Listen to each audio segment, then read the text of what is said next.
Can I help you, kid? That's a cool car. I've always wanted to ride a police car. Can I have a drive? Absolutely not.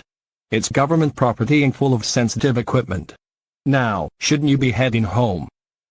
Come on, just around the block. I'm a great driver in video games. The answer is no. Move along. Fine, if you won't let me drive it, I'll just take it anyway.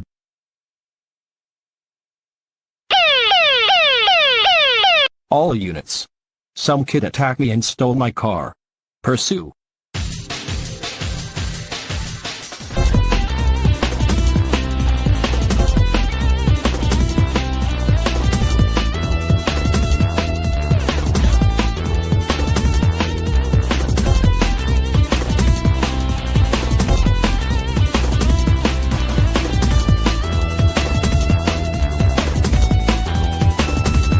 Stop the vehicle now. Crap. You're under arrest for stealing a government vehicle and for assaulting an officer. You are not obliged to say anything, but anything you do say may be used against you later in court. Tanner, I can't believe you attacked a police officer then stole his police car. I had to put the house up for bail because of you. But Dad, I really wanted to try that car out. I'm sorry. It's too late, son. You're grounded for 4 weeks. Go to bed now.